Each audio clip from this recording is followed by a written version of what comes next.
Vulnerability is scary. Vulnerability is scary. In this video, I want to talk about why vulnerability helps build a very strong community. It is key. It's to the point where vulnerability is starting to become an actual strategy that you can implement in your business in order to scale, to reach a different audience, to create more depth, more trust than ever before.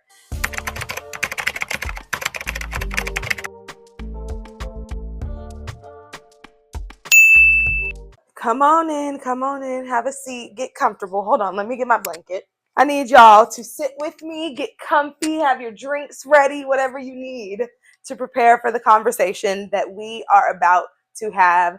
If you're new here, welcome to my channel. My name is Kenya Adams. I am a content coach and brand whisperer, and I'm so excited that you're stopping by my channel. This video is one of those videos, y'all. Vulnerability is scary, like extremely scary.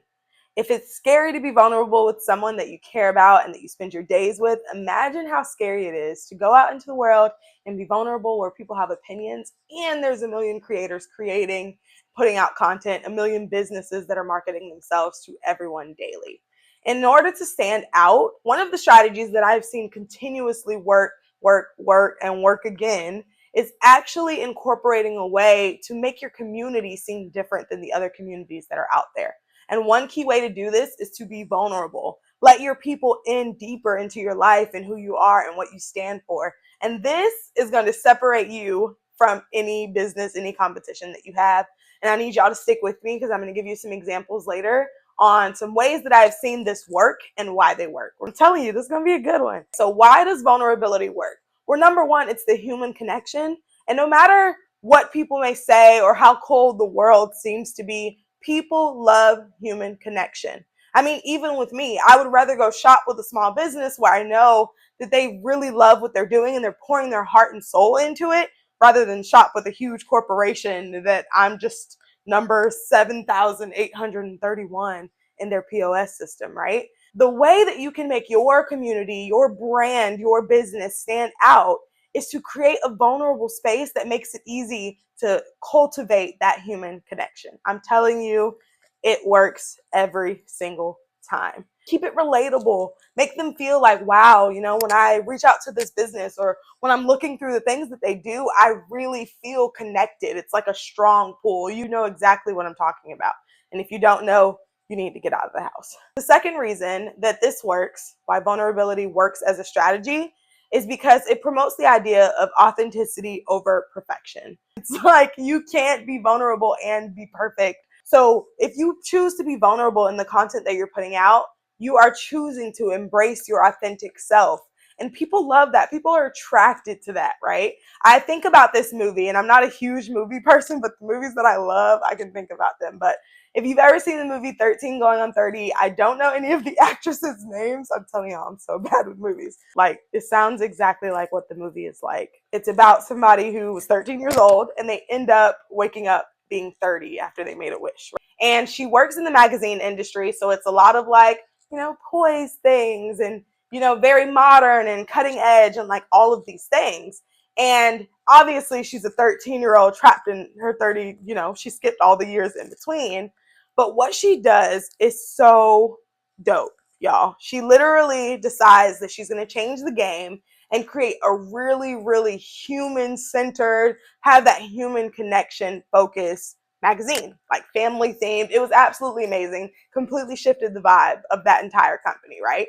I think about that because that is what we need to do in today's world. Everyone is following trends. Everyone is figuring out what's the best way to get in front of their people. But most of the time, we're doing it the exact same way. And I'm all for not reinventing the wheel. Completely understand that. But also at the same time, I'm not for boring and cookie cutter and why are we all the exact same? Embrace your unique things and let that be the things that make you stand out from others. So authenticity over perfection, human connection, that's why it works. If you're sitting here thinking like, Kenya, okay, I get it, vulnerability should be in my content strategy, but how the heck do I make it happen? Well, I got you, okay? So here are some tips for starting to be vulnerable online and what that could really look like for your brand or your business. Number one, start small. And I know this seems so cliche, but it really is how you have to start. Imagine if you just decided, hey, I'm going to post on social media today, and I'm basically just going to tell my entire life story. I'm going to talk about my trauma and my fears and my insecurities and all the things. First of all, people would be like, oh my gosh, is she okay? Is she or he okay? Do we need to take them to see someone? And second of all, it feels really unsafe. These are still strangers out there. So I'm not getting on this video telling you to go out there and tell all your business to the world.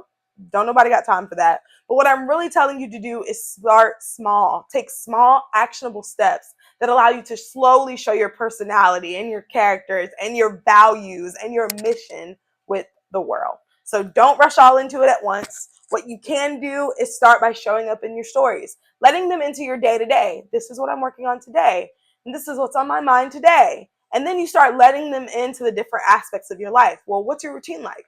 Do you go to the gym? Like, what is included in that? And then you can start letting them into the people that are around you, right? Maybe it's sharing your spouse one day, or showing how goofy your children are, right? Like, slowly start building that in, and eventually you'll get to a place where you know the boundaries and the wall that you have around yourself, so that you can still protect your emotional intelligence and all the things while still being vulnerable with the world. The second tip that I have for how to start being vulnerable online as your content strategy is to actually engage with the feedback that you're getting. If you put something vulnerable out there, if you focus on creating content that focuses in on the human connection, check out how your audience responds to it. Like, is it working? Was it too much, too heavy? Are the people that are in your audience like really digging it? What are some things that you're getting in responses? I would also spend some time like engaging with your audience. Like, are they being vulnerable on their pages? Are they posting quotes all the time? And it's kind of like, that their heart and soul is longing for what you need. Like, how can you fill that void?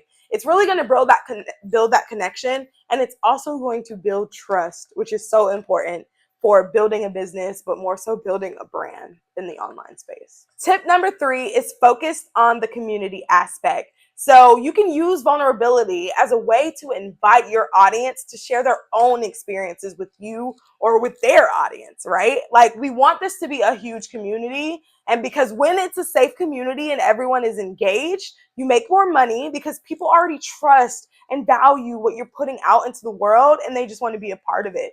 You feel more fulfilled in your work. Like, you show up every day knowing that you have this great community, that you built something that's truly making a difference and making an impact, right? So what you also want to do is encourage your community to share. What does your call to actions look like on the post that you are vulnerable? Are you asking them to share their experiences and be vulnerable with you so that you guys can build and develop an awesome and deep relationship?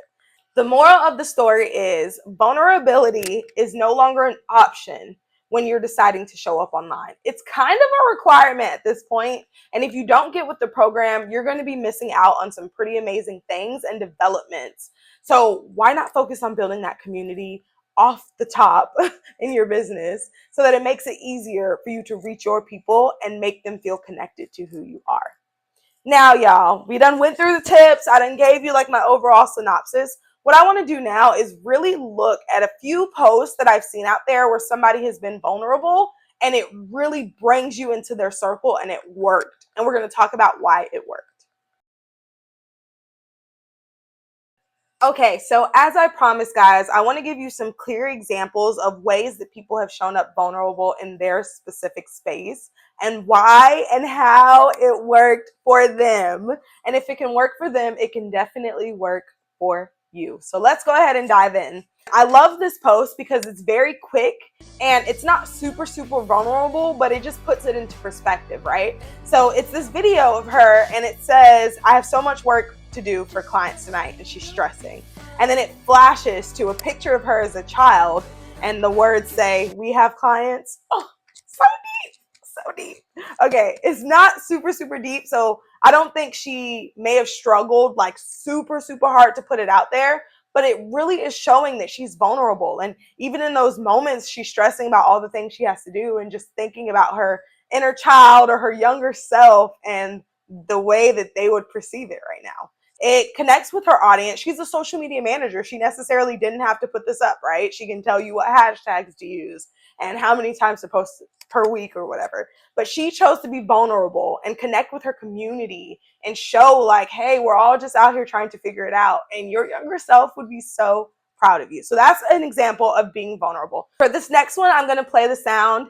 This is actually somebody that I work with, that company, MyCore. I'm the chief brand officer of that company. And the founder and CEO, Nathan Bourne, I help him create content for his brand, and he's starting to be more visible. And he has a really amazing story, and he's really funny, and he somehow blends like his own crazy personal experiences with some real life stuff. So it really, really works. For this specific video example, he's doing a trending sound, right? And the text on the screen says, when you try to check on your entrepreneur friends. And it's supposed to be like funny and relatable and vulnerable, right? Which is what we are talking about.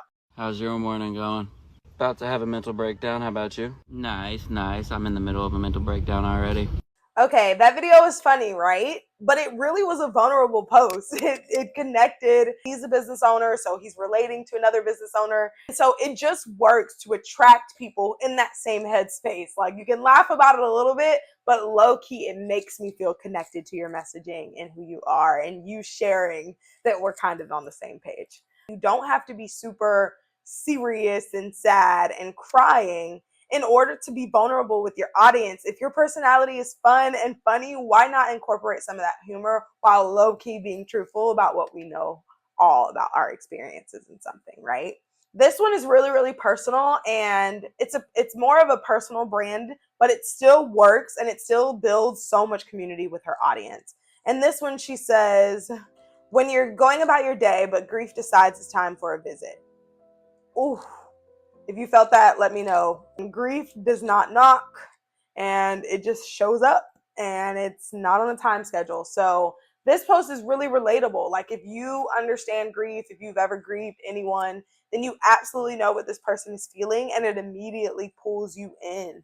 This is a really vulnerable post, and even her caption, she continues to be vulnerable. And then she continues to share what she's learned through the vulnerability, and like that is building trust and relationship with her people. And the next one, it's somebody sharing their expertise while still being vulnerable. They talk about a very vulnerable situation that many people face and why many people don't really heal. In that sense, she also builds authority because she references her clients and some of the struggles they've been facing. This is a great post in order to be really, really vulnerable and really build that human connection and that authenticity, while also making sure that you're showing up as an expert and that you know what you're talking about. So I just wanted to give you these examples because I think they could help you craft some language around how to be vulnerable with your audience and come up with your own vulnerability strategy and make that into your overall content strategy. I really, really hope this video was helpful and that you guys got something out of it. I am also committing to being vulnerable. Just like in a recent vlog that I posted, I will link it here. I shared how I wanted to give up on completing the vlog. That day didn't go as planned. Things just didn't fall into place the way they were. I kept forgetting to record, so I didn't have a lot of content. And that's really vulnerable for me to share. I could have just not posted it and you guys will never know. Or I could have just posted a really small one and try to create a spin on it, right? But no, I got up there, I showed you what it was, and I was able to complete the vlog, and it build that connection with my audience while still forcing myself to show up and ultimately show up in the best light possible. So I hope this video was helpful. I hope you guys enjoyed hanging out with me. If this was your first time hanging with me, make sure to subscribe and leave a like if you enjoyed this video. And if you've been here and you're a part of the True family, what up fam, then thank you for coming back, and I can't wait to see you in the next video. Bye. Put this up before I start crying.